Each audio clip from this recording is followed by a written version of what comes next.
ان ربک لبالمرصاد، بے شک تمہارے رب کی نظر سے کچھ غائب نہیں، غائب نہیں مطلب چھپا ہوا نہیں۔ فَأَمَّا الْإِنسَانُ إِذَا مَا ابْتَلَاهُ رَبُّهُ فَأَكْرَمَهُ وَنَعَمَهُ فَيَقُولُ رَبِّي أَكْرَمَنِ، لیکن آدمی تو جب اسے اس کا رب آزمائے کہ اس کو جاہ اور نعمت دے، جب تو کہتا ہے میرے رب نے مجھے عزت دی۔ وَأَمَّا إِذَا مَا ابْتَلَاهُ فَقَدَرَ عَلَيْهِ رِزْقَهُ، اور اگر آزمائے اس کا رزق اس پر تنگ کرے، فَيَقُولُ رَبِّي أَهَانَنِ، تو کہتا ہے میرے رب نے مجھے خوار کیا۔ کلا بل لا تکرمون الیتیم، یوں نہیں بلکہ تم یتیموں کی عزت نہیں کرتے۔ ولا تحاضون علی طعام المسکین، اور آپس میں ایک دوسرے کو مسکین کے کھلانے کی رغبت نہیں دیتے۔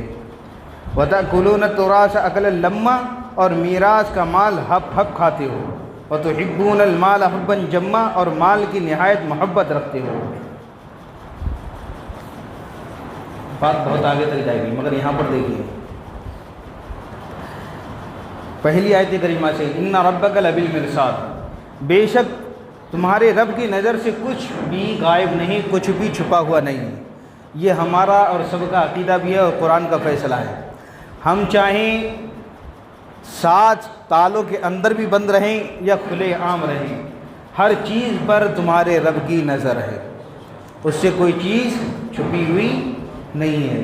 اس لیے آج کے دور میں سمجھنے کے لیے ایک مثال دیتا ہوں کہ اگر دیوار پر خالی لکھ دیا جائے کہ تم کیمرے کی نظر میں ہو تو آدمی ہل جاتا ہے، کچھ برا نہیں کرتا ہے۔ ایک مسجد میں گیا تھا، کلیان نگر میں شاید مسجد ہے، ہاں شاید نہیں، یتیم کے ساتھ، جس میں انہوں نے بورڈ مارا ہے کہ آپ کیمرے کی نظر میں نہیں بلکہ اللہ کی نظر میں۔ کیا بورڈ مارا ہے انہوں نے؟ آپ کیمرے کی نظر میں نہیں بلکہ اللہ کی نظر میں ہیں۔ اور اس کا دیکھیے یہی ہے کہ ان ربک لبالمرصاد، بے شک تمہارا رب تم پر نظر رکھے ہوئے، کچھ غائب نہیں، یعنی کہ وہ ہر وقت نظر رکھے ہوئے۔ جیسے ہم کہتے ہیں تو آپ CCTV کیمرے کی نظر میں ہیں، اس کو یوں سمجھ لو کہ ہر وقت ہر انسان چاہے کوئی ہو ہر وقت اپنے رب کی نظر میں وہ ہے۔ لیکن آدمی کا حال کیا ہے؟ فَأَمَّا الْإِنسَانُ إِذَا مَا ابْتَلَاهُ رَبُّهُ فَأَكْرَمَهُ وَنَعَمَهُ، لیکن آدمی جب اسے اس کا رب آزمائے، اس کو جاہ مطلب جو ہے مرتبہ عطا کر دے۔ اب مرتبہ کو یوں سمجھیے کہ اپنے سماج میں اپنے گھر میں کچھ بڑا انسان بن جائے اور نعمت دے، یعنی دولت سے نواز دے۔ مثال کے طور پر جس کی اولاد بھی زیادہ ہو، خاندان بڑا ہو اور دولت کی فراوانی ہو، سمجھے؟ یا کوئی آج کے دور میں منتری سنتری بن جائے، کوئی عہدہ پالے، پولیس میں کوئی عہدہ اونچا مرتبہ پالے، تو کہتا ہے فیقول ربی اکرمن، تو کہتا ہے کہ میرے رب نے مجھے عزت دی ہے، تو کہتا ہے میرے رب نے مجھے عزت دی ہے، اپنی بڑائی کرتا ہے۔ اور وَأَمَّا إِذَا مَا ابْتَلَاهُ فَقَدَرَ عَلَيْهِ رِزْقَهُ، اور جب آزمائے اس کا رزق اس پر تنگ کرے، یعنی اس کی روزی کو کم کر دے، فَيَقُولُ رَبِّي أَهَانَنِ، تو کہتا ہے میرے رب نے مجھے خوار کیا۔ خوار کا مطلب ذلیل کر دیا۔ میں نے بعض آدمیوں کے منہ سے یہ بھی سنا ہے کہ لوگ کہتے ہیں کہ ساری تکلیفیں اللہ ہمیں کو ہی کیوں دیتا ہے، ہم نماز بھی پڑھتے ہیں، روزہ بھی رکھتے ہیں، دعائیں مانگتے ہیں، پھر بھی ہمارے پاس تکلیفیں ہیں۔ یہ ضروری نہیں ہے۔ اللہ رب العزت کیسے آزماتا ہے کیسے نہیں آزماتا ہے یہ تو وہی جانتا ہے، مگر یہ ہے کہ ہر تکلیف کو ہمیں آزمانا ہے، اس پہ صبر کرنا ہے، اور اگر خوشی مل رہی ہے تو اس پر اس کا شکر ادا کرنا ہے۔ یہی دو چیزیں ہیں ہمارے پاس، یا تو امتحان میں کامیاب ہوتے ہیں یا فیل ہوتے ہیں۔ اگر ہم نے تکلیفوں کو جو آزمائش ہے ہماری، اگر ان تکلیفوں پر ہم نے صبر کیا ہے تو اللہ ہمیں اس کا بہترین اجر عطا فرمائے، بہترین اجر عطا فرمائے۔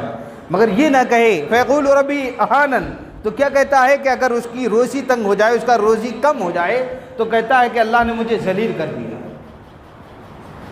کلا بل لا تکرمون الیتیم، کہتے ہیں کہ یہ روزی جو کم ہوتی ہے ایسی نہیں ہوتی ہے، بلکہ اس کا اصل مقصد یہ ہے کہ تم جو ہے یتیموں کی عزت نہیں کرتے، یتیموں کی عزت نہیں کرتے۔ اگر اس کو سرسری زمینی اعتبار سے اگر اس کو دیکھا جائے اپنے سماج میں ہی، تو ہم لوگ خود آپس میں ایک دوسرے کی بات، یہ تقریر کی بات نہیں بلکہ سمجھنے کی بات ہے کہ ہمارے ہی محلے میں کتنے ایسے لوگ ہوں گے جو یتیم ہوں گے اور لوگ انہیں کس نظر سے دیکھتے ہیں۔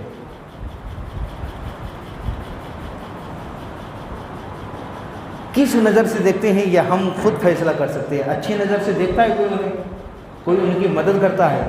بلکہ حدیث پاک میں آیا ہے کہ اگر جب بندہ مومن کسی یتیم کے سر پر ہاتھ رکھتا ہے نا، تو اس ہاتھ کے نیچے جتنے بال آتے ہیں اللہ رب العزت ہر بال کے بدلے اس کو نیکی عطا فرماتا ہے، اور ہم اسے عزت کی نظر سے نہیں دیکھتے۔ یہ حال ہے ہمارا۔ تو یہ روزی کم ہونا ایسے نہیں ہے، بلکہ اس کا ایک مقصد، ایک وجہ یہ ہے کہ تم جو ہے یتیموں کی عزت نہیں کرتے۔ وَلَا تَحَاضُونَ عَلَىٰ طَعَامِ الْمِسْكِينِ، اور آپس میں ایک دوسرے کو مسکین کے کھلانے کی رغبت نہیں دیتے۔ رغبت مطلب جو ہے ایک دوسرے سے کہتے نہیں ہو، اسے جوش نہیں دیتے ہو کہ میں نے آج 2 مسکینوں کھلایا ہے، تو کم سے کم 2-3 کو تو بھی کھلا۔ ہمارے گھروں میں شاید کہ تم اپنے گھروں کا اگر اندازہ لو، جائزہ لو، تو ایک مہینے میں کتنی بار کوئی یتیم کے گھر ہمارے گھر سے کھانا گیا ہے؟ کتنی یتیموں کے گھر ہم نے کھانا پہنچایا ہے؟ کیا ہمارے مال میں یتیموں کا حق نہیں ہے کیا؟ ہماری روزی میں جو اللہ نے ہمیں عطا کی ہے اس میں یتیموں کا حق پہلے رکھا ہے۔ تو ایک ذلت کا سبب جو ہے، رسوائی کا سبب ایک یہ بھی ہے کہ ایک یتیموں کی عزت نہ کرنا، اور دوسرا یتیموں کو، مسکینوں کو کھانا کھلانے کی رغبت نہ دینا، یعنی خود تو کھلاتے نہیں، دوسروں کو کہتے بھی نہیں۔ ابھی رمضان میں بھی شاید کہ کچھ لوگ ایسے ہوں اللہ والے جن کے اندر سمجھ ہو، جس نے کسی یتیم کے گھر کھانا بھیج دیا ہو، فروٹ بھیج دیا ہو، کھجور بھیج دیا ہو، کیا اس کے گھر میں کھانے کے لیے کچھ نہیں ہوگا کیا؟ مگر وہ بھی یتیم جو ہے صبر کرتا ہے کہ اللہ کہیں سے نہ کہیں سے بھیج ہی دے گا، مگر اللہ کسی نہ کسی کو ذریعہ ضرور بناتا ہے، وہ بھوکا نہیں رہتا ہے۔ رمضان ایک ایسا مہینہ ہے کہ جس میں غریب سے غریب بھی کسی فروٹ کے لیے للچاتا نہیں ہے۔ اگر اس کے دل میں کسی چیز کی خواہش ہوتی ہے تو رمضان میں، خاص کر رمضان میں، اللہ رب العزت اس تک وہ چیز پہنچا دیتا ہے۔ ہاں، وَتَأْكُلُونَ التُّرَاثَ أَكْلًا لَمًّا، اور میراث کا مال ہب ہب کھاتے ہو، یعنی باپ مر گیا۔ بہت سے لوگ تو ایسے بھی ہیں کہ اگر کوئی غریب ہے، اس کا مر گیا، اس کا چچا اور اس کے بھتیجے اس کی جو ہے مال کو، میراث اسے ملتی جو اس نے چھوڑا ہے، اس کے مال کو جس طریقے سے چاہیں گے ہضم کر جائیں گے۔ ہب ہب کھانے کا مطلب یہ ہضم کر جائیں گے، کسی نہ کسی طریقے سے اپنی طرف حصہ لگا کر کے اس کو چٹ کر جائیں گے۔ یہ بالکل حرام ہے۔ جو اس کا حق ہے اسے دو۔ اگر بچہ ناسمجھ ہے تو اس کے مال کی تم حفاظت کرو۔ وَتُحِبُّونَ الْمَالَ حُبًّا جَمًّا، اور اس کی ایک وجہ یہ بھی ہے کہ مال کی نہایت محبت رکھتے ہیں۔ یہ تو ظاہر سی بات ہے، کوئی بھی